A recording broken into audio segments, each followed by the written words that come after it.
Hello বন্ধুরা, আসসালামু আলাইকুম। আজকে তোমাদের সাথে আবার একটা নতুন রেসিপি শেয়ার করার জন্য আমি স্বপ্নার রান্নাঘর হাজির হয়ে গেলাম। আর আজকের গল্পের সাথে থাকবে মজাদার টুইস্ট ইসলামিক গল্প। তাই ভিডিওটা না টেনে সম্পূর্ণ দেখার অনুরোধ রইল। আর ভিডিওটা ভালো লাগলে অবশ্যই আমার চ্যানেলটাকে সাবস্ক্রাইব করে দেবে, লাইক কমেন্ট শেয়ার করে দেবে। বন্ধুরা, আমার ভিডিও টাইটেল দেখে অবশ্যই তোমরা বুঝে গেছো আজকে তোমাদের সাথে আমি কি রেসিপি শেয়ার করতে যাচ্ছি। হ্যাঁ বন্ধুরা, আজকে পটল দিয়ে মজাদার দেশি মুরগির মাংস রান্না করব। রেসিপিটা খুবই চমৎকার আর সুস্বাদু হতে যাচ্ছে। আর সাথে থাকবে ইসলামিক মজাদার গল্প। তাই ভিডিওটা না টেনে সম্পূর্ণ দেখবে। ভিডিওটা টেনে ফেললে কিন্তু ভিডিওটার গল্পটা তোমরা শুনতে পারবে না। আর সামনের দিকে ভিডিওটা খুবই টুইস্ট হতে যাচ্ছে। তাই আমার ভিডিওটা না টেনে সম্পূর্ণ দেখার অনুরোধ রইল। আর যারা আমার ভিডিওটা এখনও সাবস্ক্রাইব করোনি তারা এখনই আমার চ্যানেলটা সাবস্ক্রাইব করে দাও। আর যারা সাবস্ক্রাইব করে দিয়েছো তাদেরকে আমার মন থেকে অনেক অনেক ভালোবাসা ও শুভকামনা রইল। তো বন্ধুরা, আজকে তোমাদের সাথে আমাদের প্রিয় নবী হজরত ওমর রাদিয়াল্লাহু সাল্লামকে নিয়ে একটা চমৎকার গল্প শোনাবো। ভিডিওটা সামনের দিকে খুবই টুইস্ট আর মজাদার হতে চলেছে। তাই ভিডিওটা স্কিপ না করে সম্পূর্ণ দেখবে, তাহলে ভিডিওর আসল মজাটা তোমরা বুঝতে পারবে। একদিন রাতে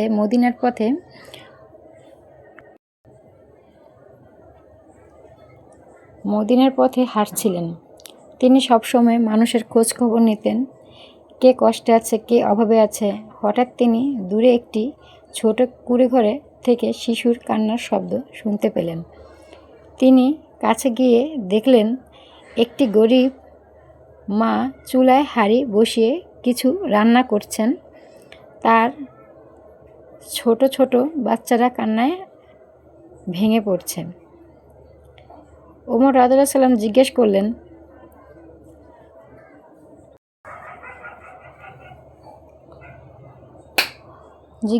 বাচ্চারা কেন কাঁদছ? তখন মা বললেন, তারা ক্ষুধার্ত, অনেকক্ষণ ধরে কিছু খায়নি।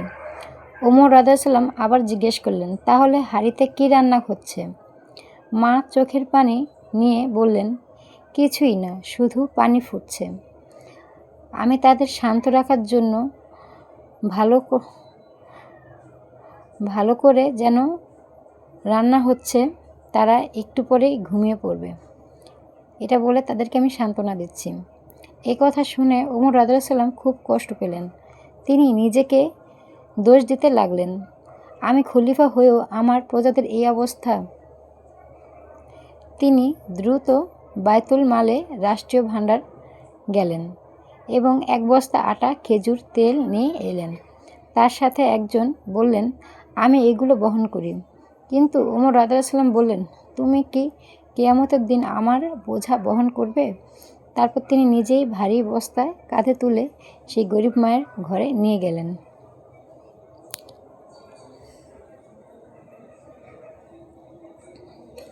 তিনি নিজ হাতে আগুন জ্বালালেন, রান্না করলেন এবং বাচ্চাদের খাওয়ালেন। যখন বাচ্চারা হাসতে হাসতে খেতে লাগলো, তখন ওমর রাদিয়াল্লাহু সাল্লাম দূরে বসেই সেই দৃশ্য দেখে আনন্দ পেলেন। তিনি দাঁড়িয়ে থাকলেন যতক্ষণ না বাচ্চারা তৃপ্তি করে খেয়ে ঘুমিয়ে পড়ছেন। তিনি দাঁড়িয়ে দাঁড়িয়ে দেখতেই লাগলেন। তো বন্ধুরা, আমরা এই গল্পের থেকে অনেক অনেক বড় একটা শিক্ষা পাই। শিক্ষাগুলো হচ্ছে, একজন প্রকৃত নেতা মানুষের কষ্ট বোঝেন, অন্যের দুঃখ নিজেকে দায়ী মনে করে, সাহায্য করলে তা নিজ হাতেও আন্তরিকভাবে করা উচিত। আল্লাহর কাছে সবাই সমান, ধনী গরিব কোনো পার্থক্য নেই। হজরত আলী রাদিয়াল্লাহু সাল্লামকে নিয়ে আরেকটা অনেক সুন্দর গল্প আছে বন্ধুরা। তো এখানে রান্নার ভিডিও চলুক, আর আমি এখানে তোমাদের সুন্দর একটা গল্প শোনাই। এক রাতে হজরত আলী রাদিয়াল্লাহু সাল্লাম নিজের ঘরে বিশ্রাম নিচ্ছিলেন। তিনি হঠাৎ বুঝতে পারলেন ঘরে কেউ ঢুকছে। একজন চোর ধীরে ধীরে তার জিনিসপত্র খুঁজছিল। হযরত আলী রাদিয়াল্লাহু সাল্লাম চুপচাপ দেখছিলেন। তিনি চোরকে ভয় দেখালেন না, চিৎকারও করলেন না। চোর যখন কিছু জিনিস নিয়ে বের হতে যাচ্ছিল তখন আলী রাদিয়াল্লাহু সাল্লাম তাকে ডাকলেন, ভাই একটু থামো। চোর ভয় পেয়ে গেল। সে ভাবল এখন হয়তো তাকে শাস্তি দেওয়া হবে। কিন্তু আলী রাদিয়াল্লাহু সাল্লাম শান্তভাবে বললেন, তুমি কি খুব অভাবের কারণে এই কাজ করছো? চোর লজ্জা পেয়ে মাথা নিচু করে বলল, হ্যাঁ, আমি খুব গরিব, আমার পরিবারে না খেয়ে আছে। এ কথা শুনে আলী রাদিয়াল্লাহু সাল্লাম রাগ করলেন না, বরং তার প্রতি দয়া দেখালেন।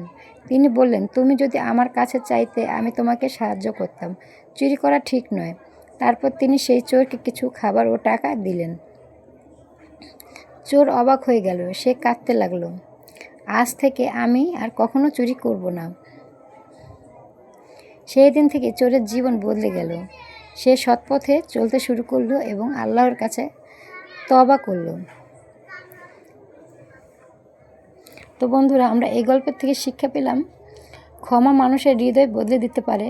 রাগ না করে দয়া দেখালে বড় গুণ। খারাপ মানুষকে ভালো হতে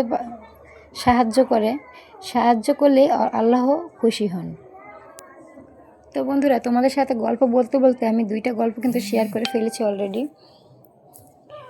তো আমার গল্পগুলো কীরকম লাগলো? আমার এই ইসলামিক গল্পগুলো কিন্তু শিক্ষণীয়, তোমাদের জীবনটাও পরিবর্তন করে দিতে পারে এই সমস্ত গল্প শুনলে।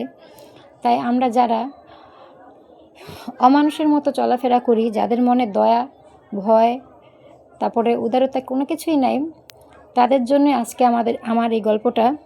আশা করি তোমাদের ভালো লাগবে, আর সাথে সাথে আমার এই রেসিপিটাও তোমাদের ভালো লাগবে। তো বন্ধুরা, তোমাদের জন্য অনেক কষ্ট করে ভিডিও বানাই।